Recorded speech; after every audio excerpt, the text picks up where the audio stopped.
Здравствуйте, а у вас есть семечки, Колян? К сожалению, закончились. Закончились? Понятно. Слышь, Колян, отсыпь семян. Да не вопрос, держи, братан. Это реально полезный продукт для неиспорченных гламуром пацанов и их подруг. Все без исключения пацаны принимают в пищу эти плоды.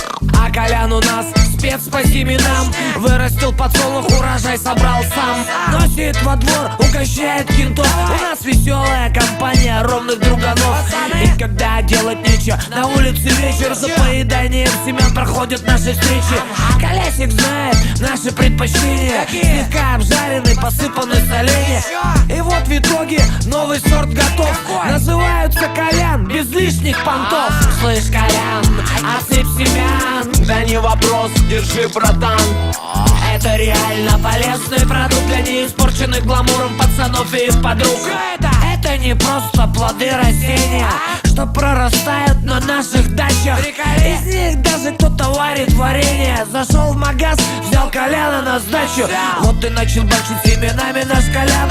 А мы тут с корешами поем песни под баян. А ну-ка, ремзики, подхватывай припев. Семечкам Колян аналогов в России нет. Слышь, Колян, отсыпь семян. Да не вопрос, держи, братан. Это реально полезный продукт для неиспорченных гламуром пацанов и их подруг. Слышь, Коля!